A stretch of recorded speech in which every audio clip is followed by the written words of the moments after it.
Sir look centre ये सामने हो सर लुक ले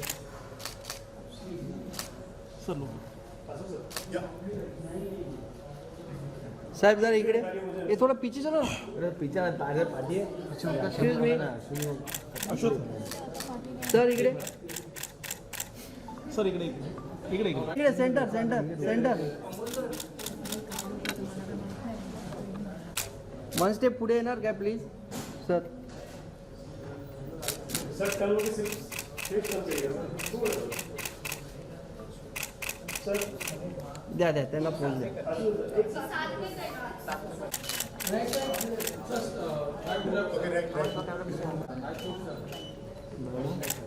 सेंटर सर से ठीक आहे इकडे म्या सर तिघे इकडे प्लीज विनोद मारलं मॅमचं सोडून हां ठीक आहे झालं नाही नाही नाही. सर दोघांचं हां काय मुजरा धक्का मार सर सेंटर आता सेंटरला थांबा सर सर पलट कर बोलिए sir sir sir sir madam solo madam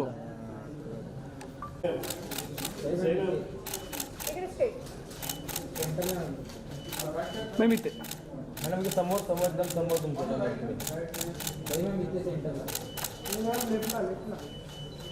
सई इकडे सई समोर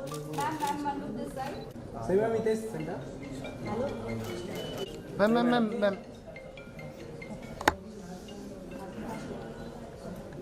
इकडे समोर सई इकडे सही इकडे थँक्यू सई लाईट नाही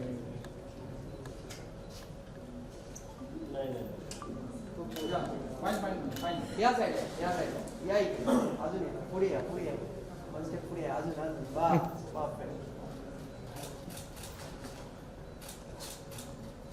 On your right, ma'am, you can use Hindi as a Marathi tone. मतलब आप हिंदी बोलते हैं मराठी टोन की तरह. No. हाँ. Yes. चलो रेडी रोलिंग Ready? Ready? हाँ Ready? So hi everyone, welcome to our channel and many congratulations for the series. Sir, firstly आपसे जानना चाहेंगे ये मूवी जो आपने बनाई है वो भी सुपरस्टार्स के साथ web series yes. Ready? movement रुकते वहाँ पे संदेश just close the door and close the door so then the movement तो हिंदी में भी सोच रहे हैं वेब सीरीज है 4 Yes, अक्टूबर को yes. रिलीज हो रही है सोनी लिव पे और ये हिंदी में भी डब हो चुकी है. Okay.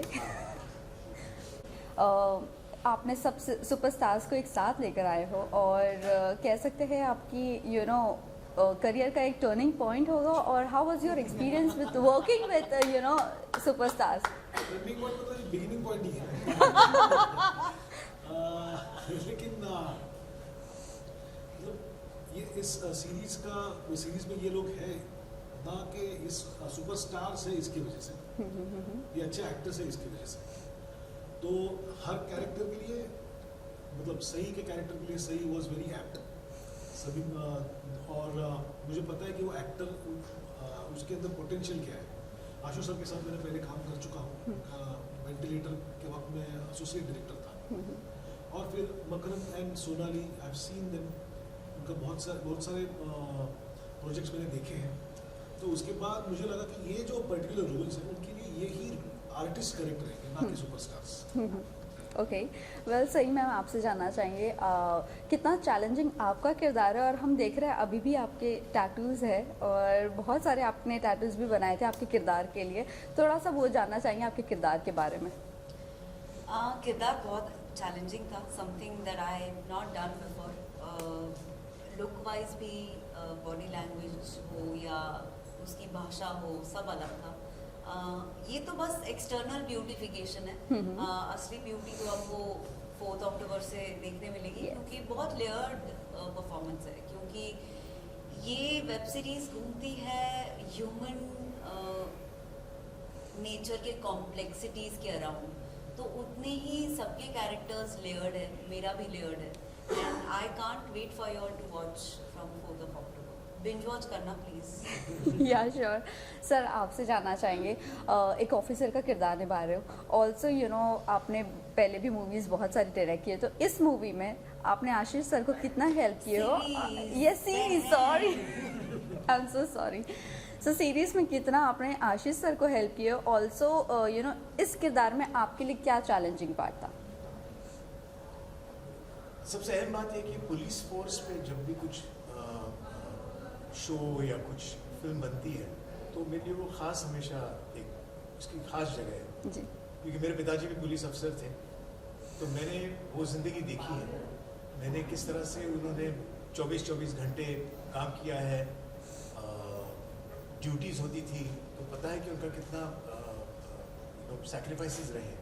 तो पुलिस फोर्स के सैक्रिफाइसेस जो हमारी प्रोटेक्शन के लिए वो जितना करते हैं, वो जितना भी हम उसको सराहें उतना हमेशा कम लगता है मुझे। तो जब एक पुलिस अफसर का रोल मुझे ऑफर हुआ, और वो भी ऐसा पुलिस अफसर जिसके बारे में जिनका नाम मैंने सुना था लेकिन उनका कार्य मुझे पता नहीं था, और जब मैंने ये सुना कि रमाकांत कुलकर्णी जी ने इतने सारी केसेस सब सॉल्व किए, उनका 100% सक्सेस रेशियो था, और उस वक्त वो शेरलॉक होम्स ऑफ इंडिया इस किताब से जाने जाते थे।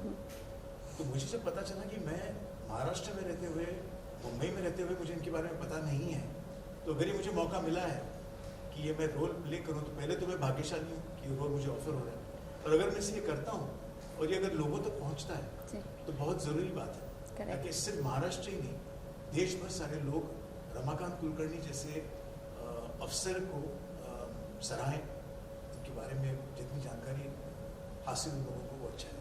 आशुतोष जी, मतलब आपने अपनी करियर की शुरुआत एज एन एक्टर की थी, डायरेक्शन में गए, वापस से एक्टिंग, ये जो सर्कल आप कंप्लीट करें, तो how you feel about it? I feel very happy, simply because direction शुरू करने के बाद मैंने सोचा नहीं था कि मैं एक्टिंग के पास वापस जाऊंगा, क्योंकि एक प्रथा है कि जो डायरेक्टर बन जाता है उसको दूसरे directors as an actor cast नहीं करते। वो एक नॉर्म था उस टाइम, अब वो बदल रहा है। और इसलिए जब मुझे वेंटिलेटर में राजेश मापुस्कर ने कास्ट किया, या मुझे अभी समीर सक्सेना, आमिर दुलानी, इन्होंने कालापानी में कास्ट किया, तो एक तो वो रोल्स बहुत अच्छे थे, उनकी जो दुनिया थी उस रोल्स की वो बहुत अच्छी थी, और मुझे एक्साइट कर गई। और मुझे हमेशा लगता है कि अगर मैं उस प्रोसेस को एंजॉय नहीं करने वाला हूँ, या वो जो जर्नी अगर मुझे पसंद नहीं होने वाली है, तो फिर काम करने का मतलब नहीं है। So when I got offered to play Ramakant Kulkarni by Ashish Bete, जिसकी पहली फिल्म मैंने देखी और मुझे बेहतरीन लगी, उसको इतना अवार्ड्स मिला वो तो दूसरी बात है, लेकिन फिल्म बहुत ही दर्जेदार है और बहुत बारीकी से उसने बनाई है। और वेंटिलेटर में मैंने उसके साथ काम किया है, because he was associate director that time. तो मुझे लगा कि एक ट्यूनिंग जो हमारी हो चुकी है, वो शायद इस फिल्म में उसका फ़ायदा होगा। मैं निश्चिंत रहूँगा कि I am being directed by Ashish. तो I naturally said yes, because there were too many tick boxes that were going towards a yes. Also sir, you know आपने कितना रिसर्च किए है, और इस किरदार के लिए कितना प्रिपरेशन किए है, कितना आपका होमवर्क था इस किरदार के लिए? You know, English में कहावत है ना, you get food served on a plate. So this is like a project that got served to me on a plate. Because इसकी बुक रमाकांत जी ने खुद लिखी थी, डिटेल्ड अकाउंट है वो, Footprints on the Sands of Crime, जिसके ऊपर गिरीश जोशी जी ने उसका पूरा स्क्रीन प्ले लिखे, 8 एपिसोड। तो उन्होंने 2-2 साल, 2.5 साल उस पर काम किया है, उस पर मेहनत की है, और सारी डिटेल्स उन्होंने रिसर्च कर दिया था। अब वो ऐसा है कि जब हम एक शॉप में जाते हैं, दुकान में जाते हैं, और हम वहाँ पे जैकेट खरीदते हैं और जैकेट पहन लेते हैं, तो उसी तरह मेरे लिए सिर्फ ये रमाकांत कुलकर्णी का रेडीमेड इन्होंने जैकेट बना दिया था, मुझे पहनना था। इस केस में जैकेट नहीं कहूँगा, इस केस में uniform. Also recently you met Sharad Pawar sir, और 1973 का भी आपने फोटो डाला है, और रिसेंट फोटो भी डाला है। How was your experience meeting him, और क्या कुछ यू नो मूवी को लेके आपकी बातचीत हुई, थोड़ा बहुत बताओगे तो? It was a wonderful experience, but I think ये इसका जो इसका जेनेसिस है वो आशीष ज़्यादा जानता है। तो मीटिंग तो हमारी बहुत अच्छी हुई and I was happy to meet him and he give us best wishes. वो बहुत खुश थे कि मैं रमाकांत जी का रोल निभा रहा हूँ, तो उसके लिए उन्होंने बेस्ट विशेस दिए। लेकिन उस मीटिंग में कुछ मज़ेदार बातें हुई जो आशीष आपको बताएंगे। Please sir. रमाकांत जी और शरद पवार जी के बीच में एक अच्छे मैत्रीपूर्ण संबंध थे। जी। लेकिन ये मुझे पहले पता नहीं था।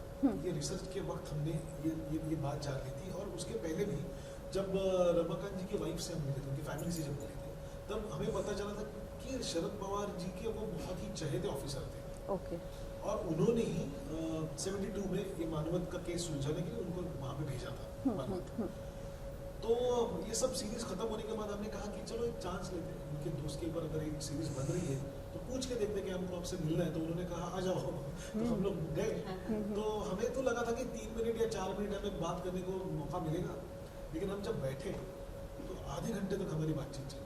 उन्होंने पूरी मानवत की कहानी हमें बताई उनके नज़रिए से, और उन्होंने बहुत ऐसी छोटी छोटी चीज़ें हमें बताई कि जो शायद हम नहीं जानते थे। और ऑफ कोर्स मतलब उनको हम इनकॉर्पोरेट नहीं कर पाते इस सीरीज में, लेकिन I was shocked to see like no कि उनको इतना ज़्यादा याद है अभी, मतलब आफ्टर 50 इयर्स ऑलमोस्ट अभी तक उनको ये याद है। सो आपको सॉरी बट जिस तरह उन्होंने बताया उनकी उनके बारे में, आपको लगा कि आपने सीरीज में कहीं ना कहीं कुछ चीजें मिस कर दिए हैं? नहीं कुछ चीजें हमने सीजन 2 के लिए रखी है। Oh okay. ये सब सीजन 2 में यूज हो सकती है। Oh that's great. सही, आपका मतलब किरदार जो है रियलिस्टिक, कहानी पूरी रियलिस्टिक है, तो आपके लिए कितना चैलेंजिंग था वो पूरा सीन रिक्रिएट करके हम जो दर्शक है उनको उनमें दहशत फैलाना, कितना चैलेंजिंग था आपके लिए? एक्चुअली समिंद्री का काम दहशत फैलाना नहीं है, वो it's just a reflection of who she is, और वो ऐसी क्यों है ये जानने के लिए आपको सीरीज देखनी पड़ेगी। अगर मैंने अभी कुछ बोल दिया तो वो आउट ऑफ कॉन्टेक्स्ट हो जाएगा। तो मैं ये रिक्वेस्ट करूँगी कि आप सीरीज देखें और फिर जाने कि वो why she is how she is. There are a lot of reasons. उसकी फैमिली है, सोशल प्रेशर है, बहुत सारी चीज़ें प्ले में आती है जब आप उसको इस तरह से देखते हैं। मतलब to add to this, I feel very sorry for सही कि ये जो किरदार ये कर रही है ना, अनफॉर्चुनेटली उसके बारे में वो ज़्यादा बता नहीं सकती। अगर कुछ भी एक लफ्ज़ भी यहाँ का वहाँ हो जाए तो स्पॉइलर अगर दिया तो स्पॉइलर हो जाए, मज़ा आएगा, चला जाएगा।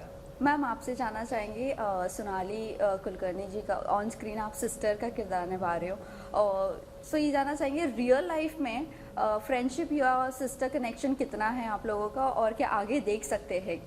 सोनाली जी को हम मतलब मैं अन्नपूर्णा बोलती हूँ, क्योंकि वो कई बार मैं कॉमेडी शो करती हूँ जज, तो कई बार वो भी बगल की कुर्सी पर बैठी हुई होती है, तो हमारी एक तरह से जोड़ी है, और वो जब भी आती है खाली हाथ कभी नहीं आती है। तो हम सब उन्हें अन्नपूर्णा बुलाते हैं, और अन्नपूर्णा अगर बहन हो आपकी तो सोने पे सुहागा है।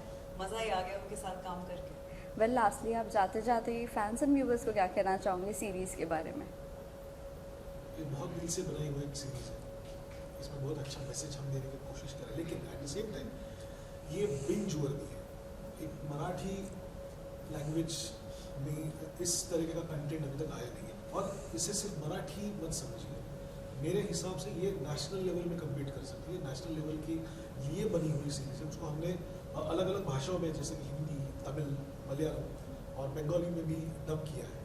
तो इन सभी लैंग्वेजेस में अवेलेबल होने वाले 4 अक्टूबर से, तो प्लीज़ इसे देखिए और इन लोगों के काम के लिए देखिए। सर आप मतलब आशुतोष जाने माने निर्देशक है, इंटरनेशनल लेवल तक पहुँचे हैं, किस तरह से आपने उनको निर्देशित करते हुए कितने चैलेंजिंग रहा आपको, क्योंकि उनकी खुद की बहुत इनोवेटिव आइडियाज़ है, हालांकि काफ़ी साल से हम देख रहे हैं, बहुत ही टैलेंटेड डायरेक्टर है, तो कितना चैलेंजिंग रहा आपको उनके साथ में काम करना, उनको निर्देशित करना?